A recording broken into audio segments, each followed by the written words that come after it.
Oh, got it. All right, so we are live with Mr. Zachary Barth. I don't know if you hate that. Do you prefer to be called Zach or Zachary? Zach. All right, we'll do Zach. I'm not your mother. Pretty much. That is, yeah. Yeah, anyway. Alright, so I'm Mr. Andrew Whipple. I am going to be the live streamer today from the Leviathan Network. Zach, thank you so much for stopping by. We're going to be taking a look at your game, Ironclad Tactics. Hey. Let's do this. Yes, so you were kind enough to provide us with some ample review time for this game. I've been having a lot of fun with it, and now that it's out, I'd like to imagine that this is one of the cooler indie games of the year. I'll take that. Yeah, it's kind of cool. I don't know if you've been paying attention to the indie scene as a whole this year. I know you've been busy working on the game. But it seems like it's the year of the card games. Yes. Yeah, right. So you have sort of a different edge with Ironclad Tactics. You mix and match the, how do you want to say, like an action RTS with a card game. Maybe you can explain it better than I. Yeah, so technically what we've been calling it is a fast-paced card-based tactics game. So I guess if you split it up, it's like 70% tactics game, 30% card game, but in a format where it's still technically turn-based, but turns are very short and have a real like fixed time limit of about 6 seconds. And within that, you're playing your cards simultaneously and in real time against your opponent. So it's not really like anything else out there. Definitely it's not. hard to describe. A lot of people, we had a couple of people who were like, "Oh, this is an RTS." Nobody. It's like, well, technically it's not, and no, it's not really. But it's kind of cool. Surprised. I enjoy the melding of genres. Yeah, we do too. Well, why don't we just talk about the base of the game before we jump in here? So one of my favorite things that you guys have done is that you didn't just say, all right, you know what, we're just going to give everybody the same cards. It's just going to be dudes against dudes, America against America, whatever. You actually have a storyline in here, which is awesome. And you have, 6 different factions? It's kind of cool. You can make your own deck. I don't know how many people have told you, but every single scenario that I went through in the game, I rebuilt my deck. It doesn't really take that long. Yep. And it's fun to do. Yep. As we're looking at it here. I think deck building is a really important part of card games in general, but a lot of card games make it really difficult. You know, like 60 card decks and just it's like I think the classic of a CCG, right? It's like a 60 card deck, and which you're drawing through slowly, and there's a lot of variation in what you're going to get from it. But the problem is it's really hard to build good 60 card decks because it's hard to conceptualize what's in there. So yeah, we kept it simple at 20 with the intention of that every level would require you to think about what's in your deck and what you want to change between levels. It's pretty interesting stuff. Maybe could you take us through some of the different factions, maybe some ideas that you had behind it? It seems it's so interesting to me. The idea behind this game anyway is just ridiculous. The Civil War and like steampunk robots and such. Don't take offense to it. It's fantastic, and I'm one of those. I love the B movie type stuff. Yeah, so the core, the first faction you get is the army faction, which represents the northern and southern armies of the during the Civil War, and that's sort of like the baseline. You have the filter. Yeah, if you check the one above that. Yeah. You can turn them all off, and then. Yeah. All these things. Yep. So. Yeah. So there you go. So the army faction has pretty much like a large bulk of like the basic cards. And they're all pretty straightforward. They've got some weird ones because of the way that all of the cards kind of came from the story, and because of how the story is structured, it makes it so a lot of the first cards you unlock are from that the army faction. There's also the experimental faction, which you can toggle to. Yeah, there you go. Yeah, I don't know if the lag is on the video, but if you turn off the army faction, there you go. This has these are all the cards that are sort of hacked up by the players, the characters in the story. So, like the two main characters of the story are these two engineers with the Bureau of Steam Engineering. So while they're going through the story, they're inventing new weapons. A lot of these are upgrades off the army cards. Like you see like Max's trumpet, which is it's an upgrade of a trumpet, which is purely like a buff for infantry. Well, this one's a flamethrower. So but they're like story-wise, they're all like engineering themed or Right, right.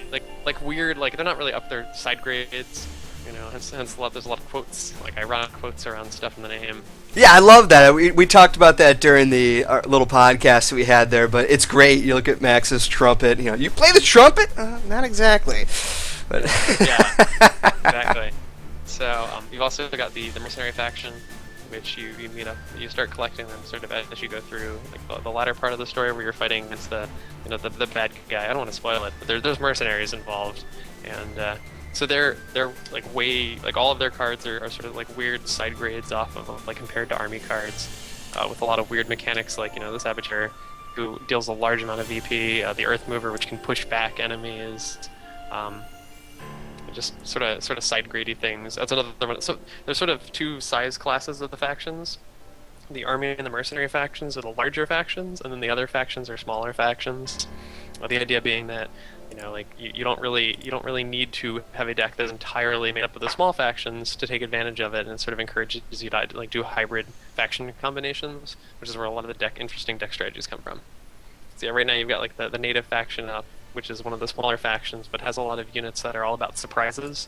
So a lot of the units like either just kind of pop into existence or can maneuver. They're really hyper maneuverable, or they transform. So they're all designed to be like really flexible from a strategic point of view, to kind of like create like a feeling of more like guerrilla warfare, where they're all about leveraging surprises. And that's actually the one that I've been having the most fun with. I combine the native faction and the army. It works out pretty well, and we'll jump into a game here and check it out. But then of course there's the last one, which is like the smallest. Yeah, there's the bad guy faction. So, and that's more of like it plays into the meta game of stuff we're planning to do. Right.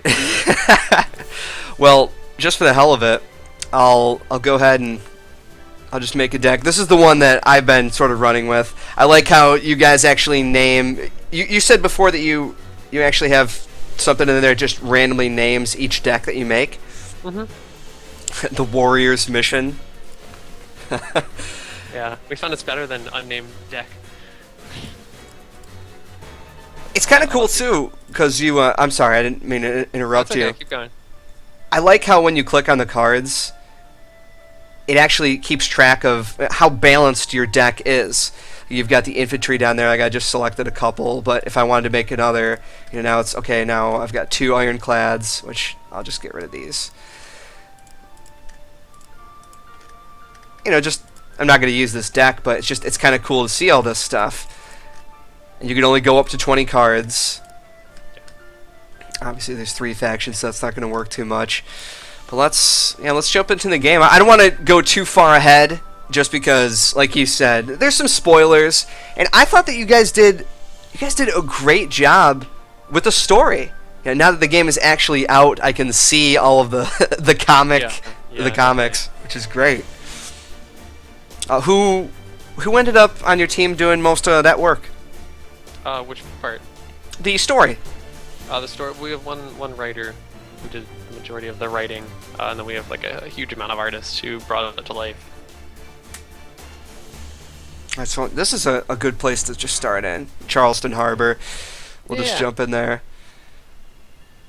So they won't see a lot of the story just because I think I beat it already. Yeah, in this profile. But maybe while I'm just going through this, you could explain to some people who might not have seen this before. They don't know exactly how it works. Yeah. So this is a mortar match, which is different from there's a couple different kinds of victory conditions. Usually, always the victory condition is to score a certain number of victory points, which are represented by the little coins that are attached to that unit. And usually you get them simply by walking your ironclads to your opponent's side of the field. This mission is a little different in that instead of having flags that you can capture to get more points to play cards, you can control those mortars and fire mortar balls into your opponent's base and gain victory that way. So on most levels, it's just impossible to win by turtling. But on these levels, you can play more defensively and hold the mortars. So you can see like the AI is trying to take the mortars, and you're trying to kick them off. Yeah, these freaking things. I think it's kind of cool because you can play it in a different way. We have to get those victory points by getting the guys towards the end. Like you can see on the bottom left-hand corner, it shows how many victory points each thing's worth, which is awesome. I think it's great, but sometimes like this guy right here is going to end up killing my veteran dude up top. I like to sort of set myself up to be able to take a couple of guys out before, say, I decide to really start scoring my points. Mm-hmm. So I'm just going to leave this guy parked, probably where the camouflage suit is, and we'll move him forward. They're a little ahead of me, but that's not that big of a deal. And we'll try and jump into a multiplayer match as well. I love these suits, the skirmish chassis. Just because of being able to dodge, I can move my guys in whatever position I'd like.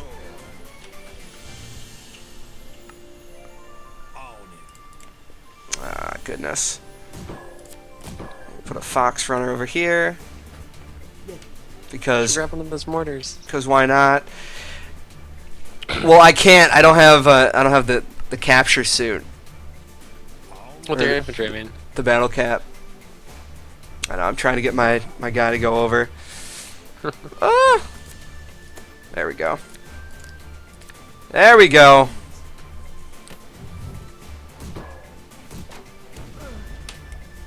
So, tell me, how does it feel now that this game is actually out? What do you think? Oh, I'm not sure. It's sort of a surreal feeling, isn't it?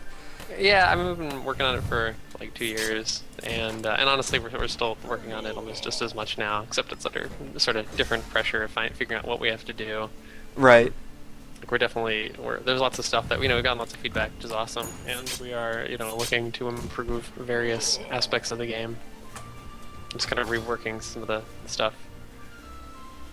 One of the big ones would be with like the random multiplayer. It's almost practically a bug right now, where people can. We have a lot of people, probably not that many, but there are a significant number of people who join a multiplayer match, but then sort of rage quit when it looks like it's not going to go their way. And currently there's like our logic for determining whether someone's just like leaving or quitting or forfeiting, and whether or not the other player should win or not is a little buggy right now. So that's something that we're working on like right this moment to improve, and should have out in a patch in the next couple days. With a bunch of other random stuff. I've been having a lot of fun with it. I think it's a whole lot of fun to play online, just because it's really fast paced. Like what's going on right now, it can be, when you're playing this game, it can be kind of hard to talk about what's going on, just because I mean, my God, you have a split second to actually be able to make it. You can see in the bottom left hand corner, they've got the play and the act and kill move, and if you miss it, then sorry, dude. Like, there's nothing you're gonna be able to do about it. Yeah, and it's a challenging game to live stream. Oh, for sure, yeah. But I think that's why it adds a little more to it. All right, we're gonna shoot. We'll go ahead and move them up one. Got to be able to capture this stuff. It's not going that well for me right now. I'm not really playing all that great, but it's fine. Hopefully we'll get to this veteran over here. So what's your favorite type of deck? You've obviously played this game a million times by now. Yeah, I don't know. There was this really awesome, like, sort of cheesy deck that involved lots of saboteurs and moving them really quickly. And but we're actually nerfing this. One of the things we're doing too is we're completely nerfing the saboteur Hulk. Oh, the saboteur. When it gets to the end, it takes like 4 VP. Yeah, exactly. It's too good right now, so we're tuning that. It's too good. But it's way too good. Yeah, we're totally nerfing the crap out of that. Does it feel good that you can finally say that? You've played so many games where they maybe nerf your favorite thing. It's just like, well, No, Sorry. it's hard because I know that if we do that, there's a bunch of people on the forums tomorrow are gonna be like, oh, they nerfed the Savager. What the hell? Assholes. Well, I don't know. So now I've got a pretty good setup right now. They can't really get anywhere, and I win. Yep, and I can slowly just sort of creep my guys in, just depending on what happens. So we'll see how this works out for me. But I do appreciate the native faction. It's kind of cool. I love being able to just dodge back and forth. It makes it, especially online, if people have more of an infantry type deck, let him go forward. It's nice, just for the fact that I can crush all the infantry. I can move into separate lanes without really having to worry about anything.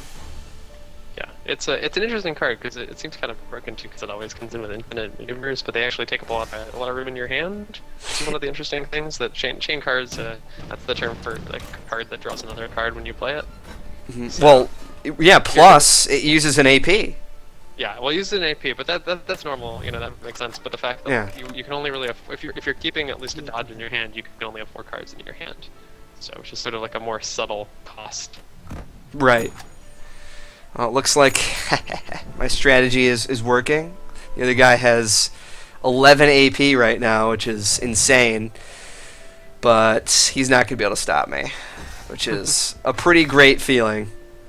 Yeah, so my first multiplayer match on here, I didn't think about this, but you've got a couple of cool debuff style abilities, like the horn or the trumpet that slows people, and the trumpet that also provides a buff for people as well.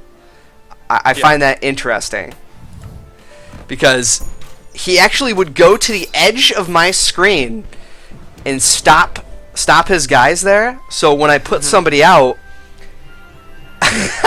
he would just make them slow, so I couldn't even move. So 3 of my lanes were completely taken up. I could only put my guys out of 1 lane, and he just stacked dudes there. Yeah, that's something we're also looking to fix. Oh, so that was just kind of particular strategy. Yeah. Which seems interesting. This game isn't even a week old yet, and you're telling me that these people have worked out these ridiculous sets? Yeah, it doesn't take that long. Well, let's see if I can random somebody. Yeah, people are really good at sort of like taking a complicated system and finding like cool exploits for it. All right, so you worked on this for quite some time. We've spoken multiple times about it. It's safe to say our own Tanya decided to review the game. Actually, before I did, I was going to do the official review. I still might do a second opinion, but we'll let it marinate and see what the people think. But she gave it an 8 out of 10, which I think is a very fair assessment. The game is hard, and I think that it's still accessible, and it really depends on, I guess, your play style. Because when you fail, you can attribute it to how you actually created the deck. Yeah, and how you play, definitely. Yeah, like I was saying, that one person I was playing up against maybe didn't have a ton of firepower, but he was getting lots of tanky dudes and debuffing a couple of my lanes, and I didn't think about it until it was too late. So instead of getting mad, I just went, damn! Because the matches can sometimes last, what, like 5 minutes? It's not that big. Yeah, it's not that big of a deal. 15. Where are you located, like geographically? New York. Okay, I think we might have a something with like the Steam matchmaking where it's not like it's not matching people across regions. Because I'm trying to connect you right now. And, and we're in the West Coast, and it should be working. So I think this is actually a little bit of a technicality with Steam that I'm not sure about.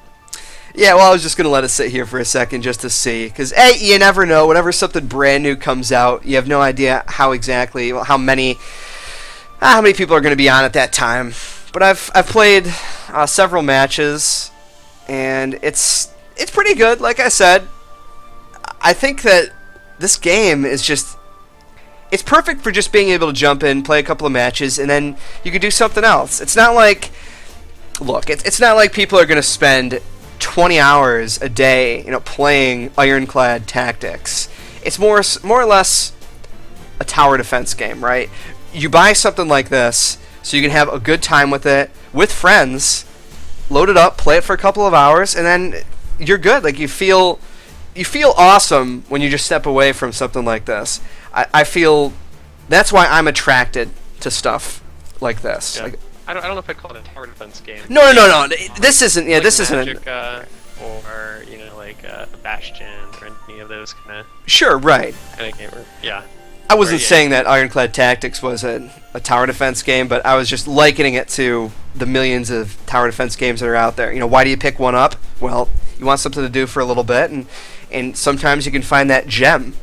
I'm not just saying this because I've got you on the live stream here, Zach, but I really did enjoy this game. I've had a really good time with it. Matter of fact, if you want, you should show off the co-op mode. You should jump in here with me. Yeah, let me. Hang on a second. Now, here's a question. I haven't tried to play this with anybody else who are at different points in the story. Does it matter? Mm-hmm. You can only play level if everybody has it unlocked. Gotcha. Okay, so me having finished the game, if you started a brand new profile, we would just be at square one, right? Yeah, but okay. I have a profile that's not from scratch, so. What's your Steam name? It is just Infested Andy, all one word. Okay, I'm gonna add you as a friend. Actually, I think I can jump in. Let's see. Let's see, yeah. We may as well take this opportunity to talk about all the unlocks and such. When you were going over all the decks, I find it... I sent you a friend invite. Yes. Oh my. What in the world was that? There it is. Excellent. Okay. So you should be able to jump in here now.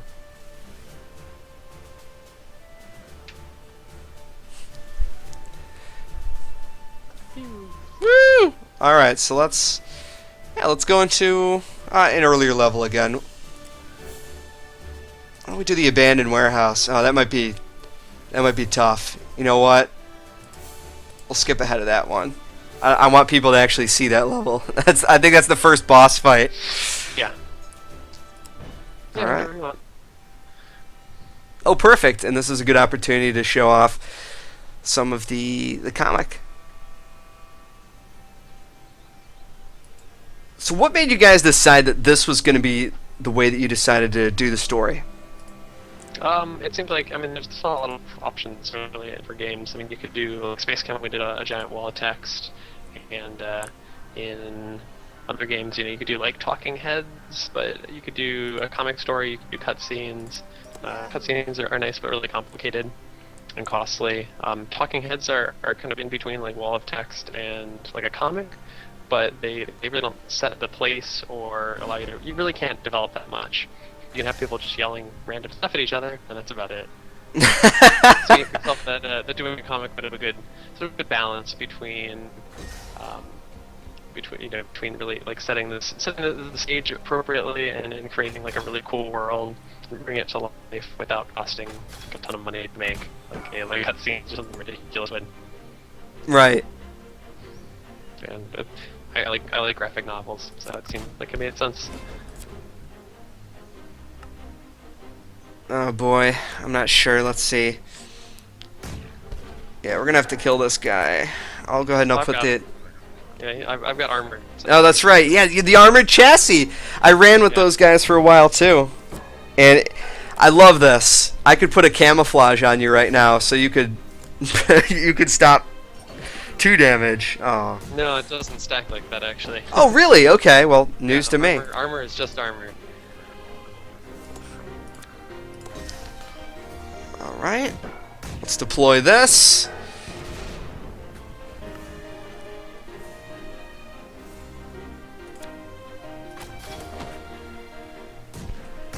Once I get 4, I'll try and put that missile barrage launcher up there. Ah. Nice. Oh, yeah. That's pretty sweet.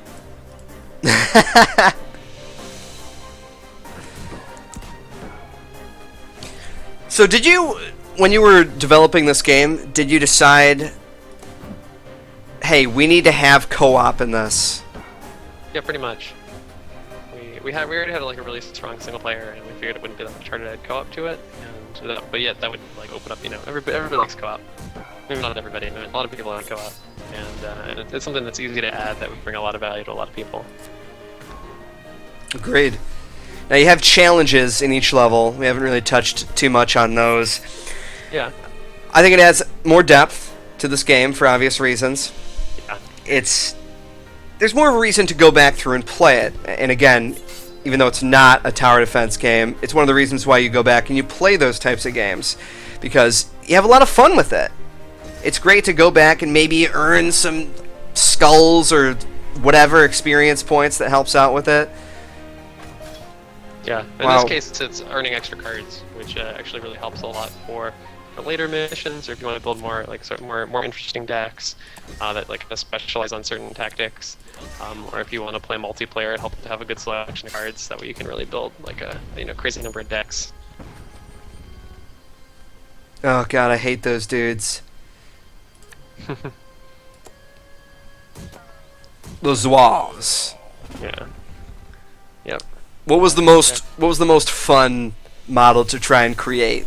You had to have some ridiculous ideas that you left on the cutting room floor. Oh, I don't like artistically or minutes. Oh, even there's definitely stuff that got cut. Right, like even design-wise, was there something that you had to cut that you didn't want to? I feel that in a game like this with all these different characters, it's hard to say, "Oh man, I can't cut this guy." Yeah, we don't. I mean, everything we cut for a reason. Oh, right. Because it's bad, and so I mean, I really felt bad about it because it's like, well, dodged the bullet there, and like that would have been terrible. One thing we actually used to have a lot of like traps you could drop. Like you could drop like a bear trap, and your units would get stuck in it and stuff. We cut a lot of those because they just didn't really work with the game. Really, a bear trap? Yeah, yeah, and stuff like that. Right. We had like units could drop like explosives or bear traps or random things like that, but the whole notion of like kind of littering the battlefield with traps didn't work very well because like visually we couldn't stack like 3 of them in the same square, and there was a lot of like visual language conflicting about like what's where, so we cut those and it made it a lot simpler. It's the easiest way to solve problems is just to get rid of the thing that's causing the problems. Well, that was pretty easy. Well, it wasn't too bad. Now, there's a different type of challenge, right? You have skirmishes on each map. How do those work? Yeah.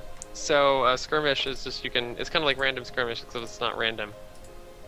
And it's designed so you can play with your friends. Like if you want like a really like a friendly, competitive but not really competitive match, you can do the skirmishes. Well, let's go.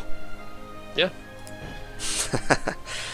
Alright, let's see what we can do here. For the Union, Dixie forever.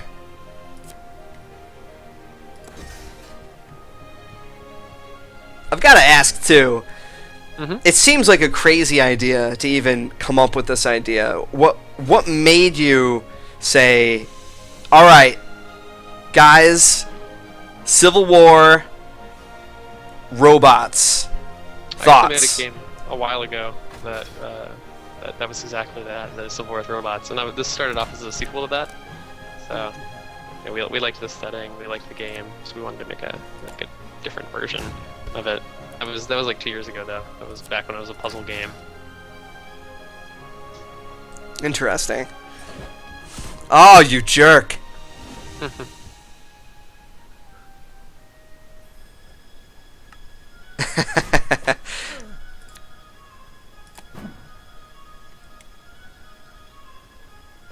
I don't know, man. We're gonna see. What's going on?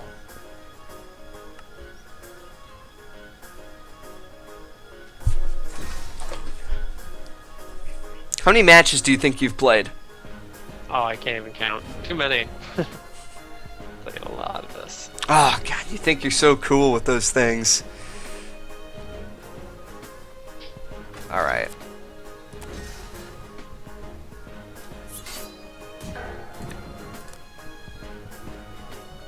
Oh boy.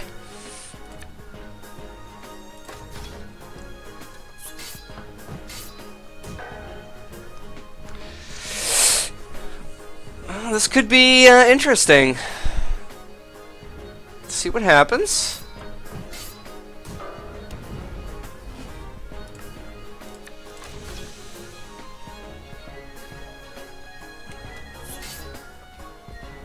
Oh.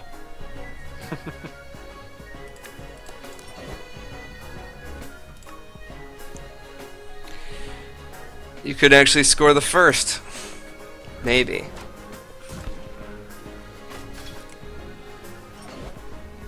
Oh, you sneaky son of a gun.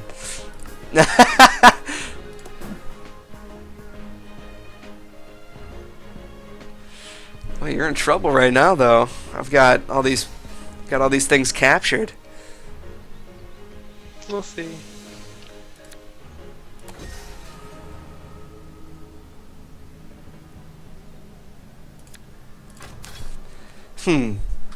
Well, so for longevity purposes, are you hoping that people try and go through this and say, hey, you know, the multiplayer is a lot of fun, we want people coming back, going through that, or is it more or less you just want people to enjoy the game, see if it's worth maybe doing some DLC for it? Both. Good. They're not mutually exclusive.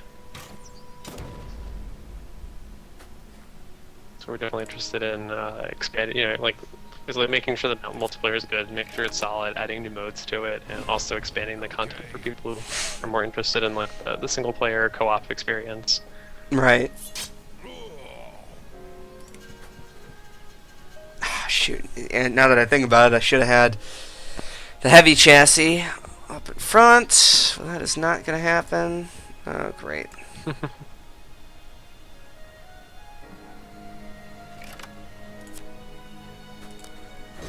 It's not my best deck. I don't even know what this was. I think this might have Oh, is that what we're gonna do now? Is that what we're gonna? It's possible, yeah. Oh no! Yeah, that's what I was looking for. Oh, come on. That's garbage, man.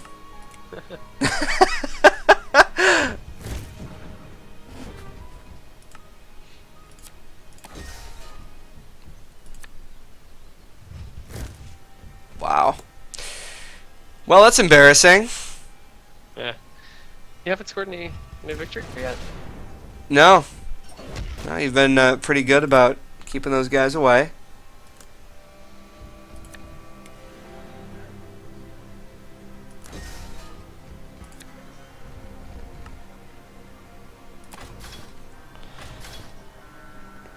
Oh my. Alright, well then, that's not a good idea. Oh! Oh! Boy. But there it is. First blood is mine.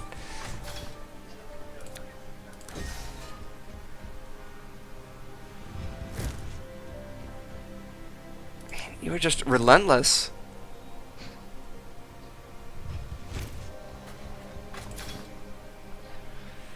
You really love those Max's trumpets, don't you?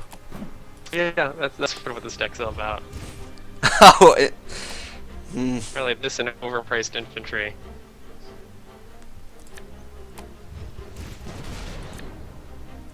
And not enough maneuvers.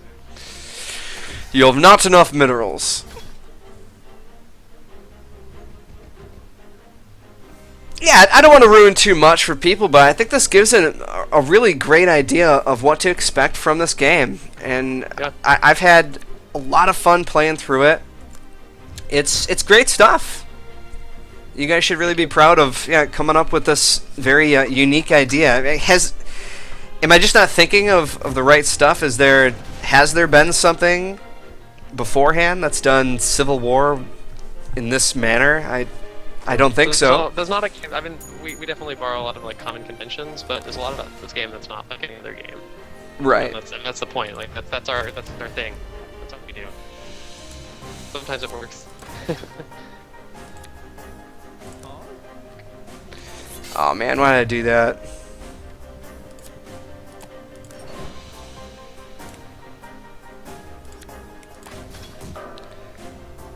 That was pointless. No! Gonna roast my infantry now. Ah.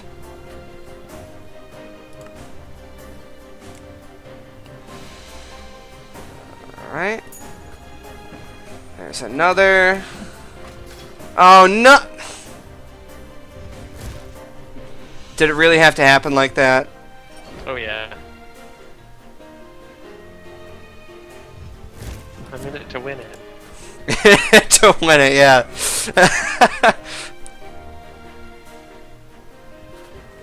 Here's a question too.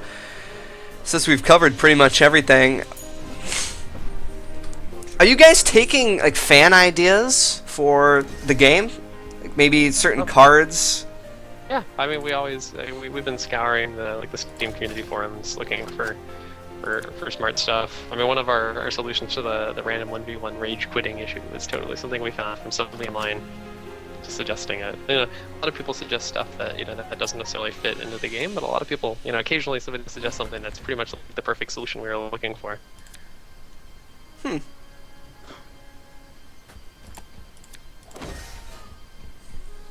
Oh, you're gonna capture all the points? No! Oh god.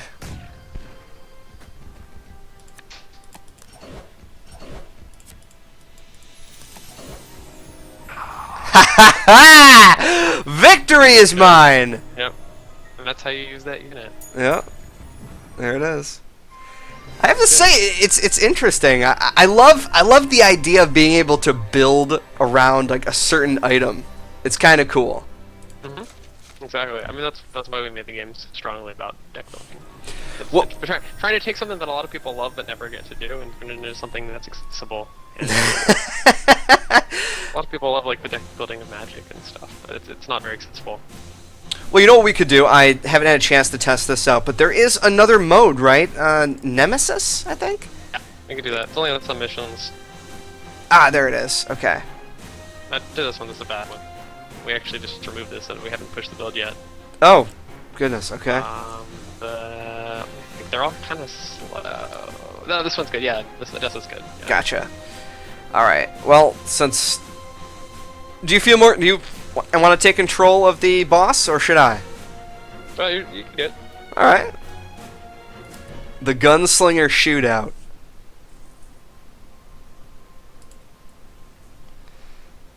Immobile Reload 1? What? Oh, it's an upgrade for the infantry. It's a different infantry unit. You Yeah. can only play them to the porch. It's like the weird. This is something that's only available on this level. Yeah, that's... Excuse me. Oh, shoot. Why am I putting him there? You can put him on... Yeah, that's It's the only place they go. cool. Yeah, but I probably just... Yeah, I wasted that. Yeah, move them right around. Excuse me.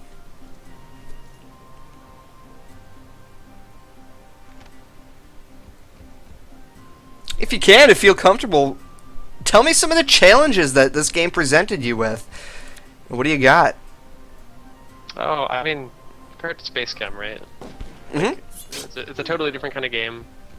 It's totally the visuals are totally different. So like that was sort of a new step for us, was designing something that's aesthetically pleasing and also fun. So just sort of there's like just a lot of stuff there that I really wasn't familiar with when we started this, and we had to like kind of figure out how to do. Oh my god, I didn't mean to put him there so quick. I just lost the sharpshooter. Yep. Ah. All right. So let's see. This is difficult. We're gonna do this.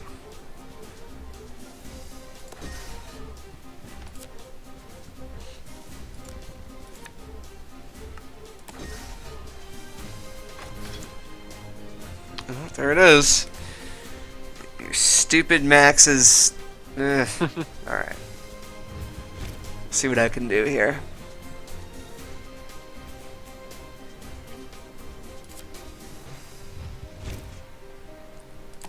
At first, I felt like I wanted to play a deck that was just all fast units.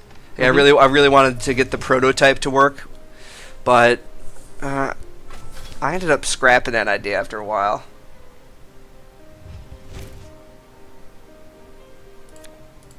The prototype's one of the really cool units, I think.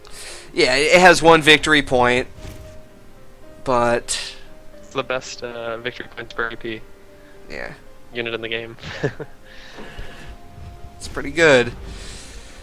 You have to be able to figure it out. You know, you can grab that full steam ahead tactic. Excuse me. Hold your horses. Excuse me. Man, these gunslingers are. Yeah, now you can't move.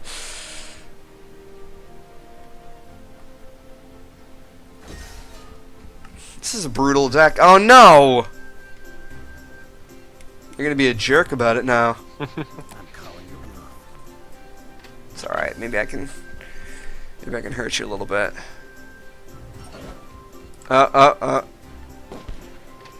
Not a great idea.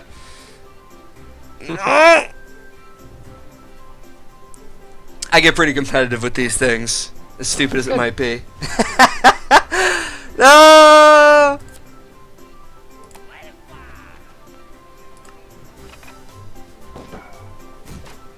Well, I'll save some victory points here.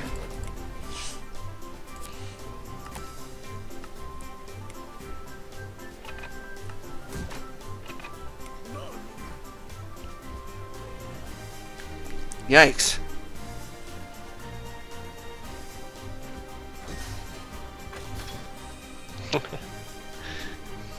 Man. Do you have a most hated Ironclad? Even though you're the creator? I love all of them. Oh, right, yeah. So you scored that. Yeah, no. You scored that, which is fine. You know what? I'm having some issues with this. Yeah, one of the weird things about the Nemesis decks is that, you know, just like they're all a campaign deck, so it's as well-rounded as the one in game was. Right. They're not all like perfectly well-rounded. It's more of a novelty mode.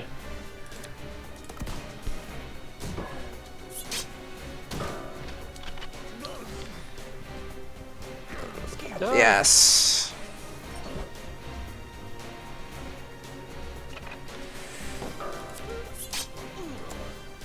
Well, there that goes.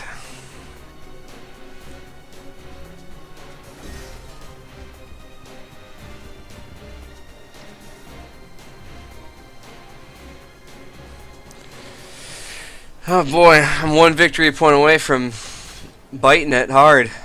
Yeah. It's okay, you can turn around. Maybe.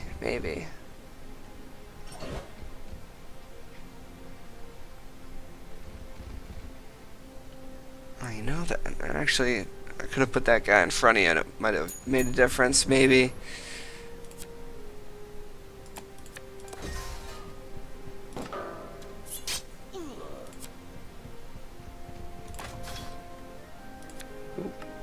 Line 'em up.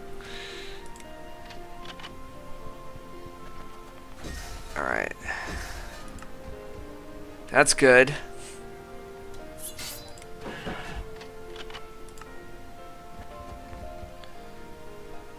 Kill that guy.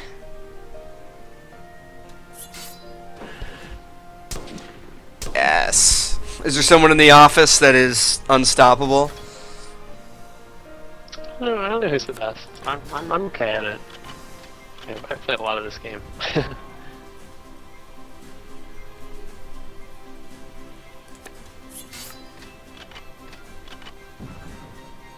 I didn't do it in time.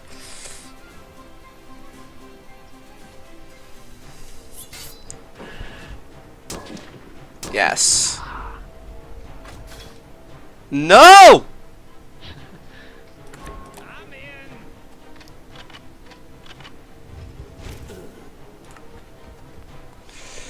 Ah, crap. You might have me here. Well, something insane happens.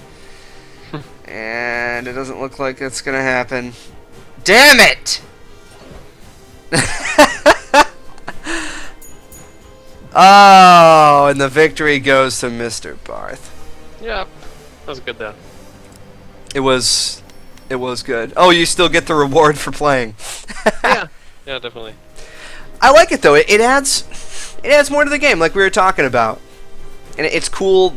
It's cool to get rewarded for just playing, trying something, and hey, you've got more cards now. If you want the actual complete deck, that's how you get people to go through the story too, because you guys put some pretty good effort and hard work into all of those different slides or boxes for the comic style. I think it's great. Yeah. Yeah. Is there anything else you'd like to show off here? Not really. I want people to play the game. That's where all the fun stuff is. So how long did it take you to make this game again? 2 years on the calendar. 2 We did years. some stuff in between. It's pretty amazing. Where do you think you want to go from here? Make some more games. We actually have a lot more work to do on Ironclads. It's like a lot of the stuff we talked about, with like bugs and design bugs that we want to fix.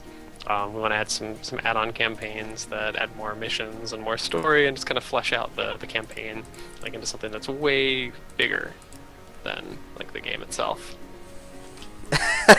Explore. Just there's so much in the universe that we want to explore. So doing it that way, in a way that's playable and with more missions, more stuff. Well, I think this is a pretty good look at it. Like you were saying, it's not exactly that long of a game, but you know what? It doesn't need to be. It's just. I mean, well, like how long's like Call of Duty or something, Oh, right. Yeah, exactly. Exactly. Like it takes. I mean, I'd say it's like average of like 10 to 15 hours to get through it all. It's pretty funny that you bring that up too. We're just talking about all these different genres, and it really is a melting pot what you've created here. What is this? It's the genre bender. Yes. Yep, pretty much. Well, Zach, I do appreciate you stopping by and showing this game off, all the different modes, and hopefully now that people have been able to take a look at the game itself and see how it's actually built, they'll take a chance on it. It's on Steam. You know what? I'll let you do the plug. What would you like people to know? It's on Steam. Go check it out. I guess that's all you need to know. How much is it? Is it $14.99? Yep, exactly. Yeah, $14.99. I guess if you're really trying to save your money, maybe you can wait for the great holiday Steam sale, whatever. But for $15, it's a pretty great investment. You can play it with your friends. There's co-op modes, adversarial modes. Heck, you get rewarded for just jumping into multiplayer. I've had a lot of fun with it. And if you have not seen the review, definitely check out Leviathan.com. Tanya wrote pretty glowing review for this game. Zach, thanks again for stopping by so much. I really appreciate it. Thanks for having me.